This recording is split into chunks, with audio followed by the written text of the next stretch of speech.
Okay, hi all, welcome back to my kitchen. Well, things kind of got away from me a little bit. I started to do a lot of dusting and a lot of cleaning, and I'm going to take you guys into the dining room in a few minutes. I'm just getting my potatoes ready, and you guys obviously can't see that because of the way you're turned, so I'm going to, unfortunately, that's the lowest you can, and I'm just chopping some red potatoes for mashed potatoes tonight. I put the prime rib roast in the oven on 325, and it's been in for just a little bit over an hour. So it's going to take a couple of hours based on the poundage of the prime rib roast. And I didn't do anything special with it other than I did put butter on it. I did salt and pepper, and I did put some garlic on it. So it's just taking its time.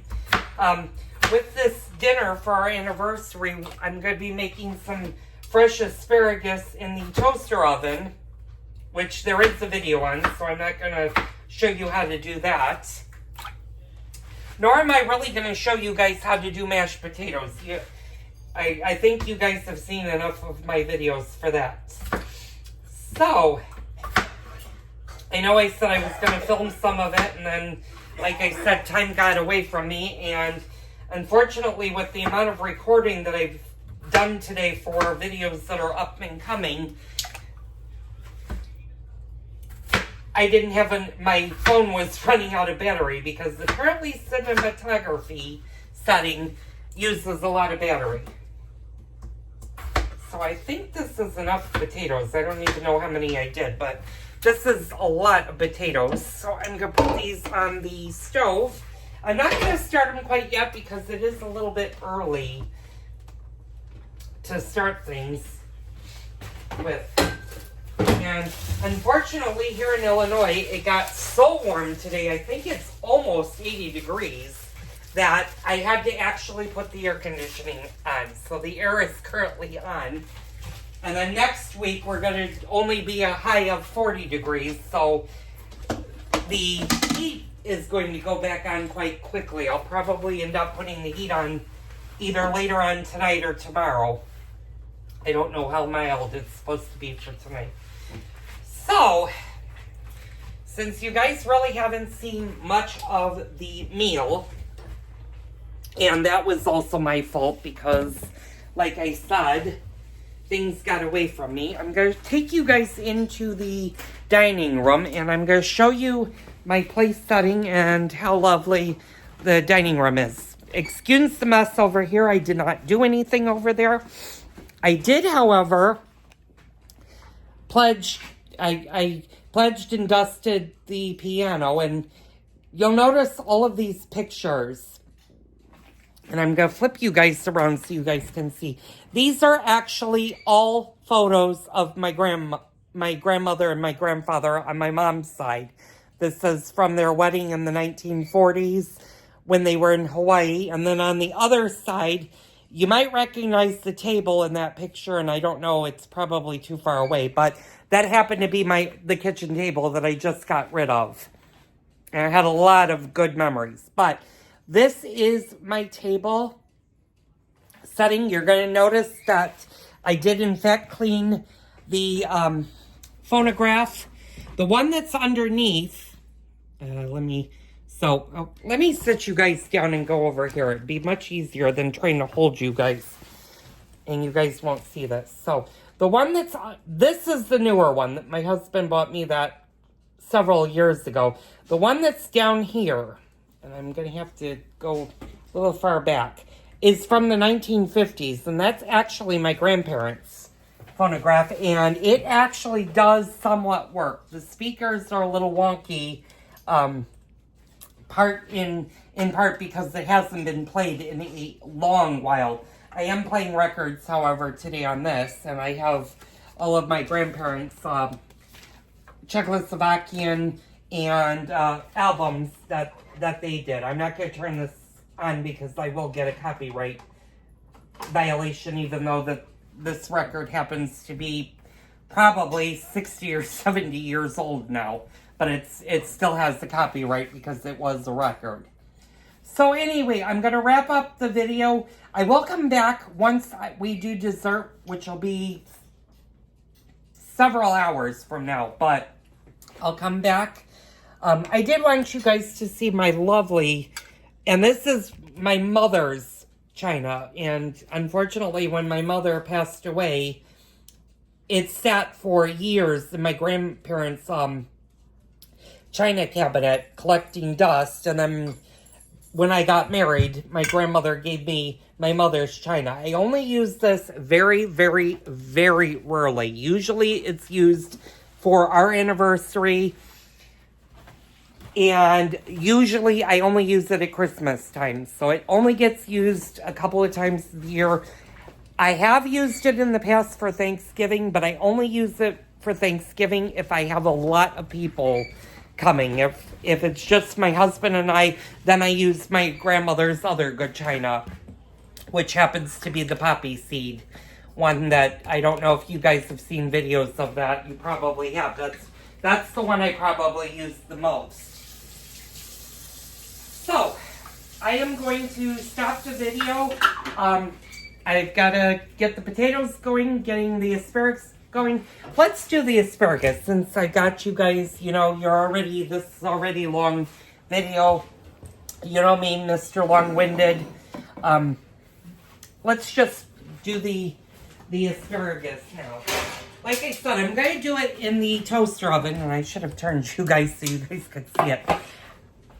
If you've ever had asparagus go wonky on you, where it's sat, you haven't used it after a few days, and it gets really bleh in your refrigerator, well, I'm going to show you a trick so it never does that again. And this one I had to do in 2 cups, but if you just put it in a cup of water standing up, it looks as fresh as the day you bought it. Now, this is several days old, and it still looks nice and fresh and firm. Now, obviously, the longer you leave it in your refrigerator, it will take root because it is in water. But this keeps your asparagus nice and fresh looking so that you're not throwing away asparagus. So, one trick, and I will be honest, I used to have, when my grandmother made asparagus, she always boiled it. And I didn't know that there was another way you could do asparagus. That's the only way I had ever had asparagus until my husband and I got married and started going out to finer restaurants. And one of our favorite restaurants happened to grill it. And I'm like, this is delicious. And then one of my friends told me a trick. He's like, you don't have to grill it. He said, put it in your toaster oven for about 15 to 20 minutes with a little bit of garlic, a little bit of Parmesan cheese on it. And the last 5 minutes, add more Parmesan cheese to it. And you've got a really nice, cheesy Parmesan Italian asparagus that's delicious. And you can add a little bit of olive oil to it, salt, pepper, Lawry. I sometimes put Lawry seasoned salt. Sometimes I'll put garlic salt on it. But if you do that, you get a very, very tasty asparagus. And that's the way that my husband and I actually now prefer to eat asparagus. So I'm just breaking off the ends of the asparagus. And why is that important? Well, you don't want the very end of the asparagus because that's something that's been sitting in the bottom of the bag for a very long time. Of course, you don't have to throw the bottoms of the asparagus out. You can always use them, put them, freeze them, and you can use them in a soup if you make a cream of asparagus soup, or even a vegetable soup for that matter. You can just dump them in there, boil them for about 20 minutes, and then if you don't want them, you can get rid of them. But the broth that comes off of your vegetables makes a really good vegetable soup.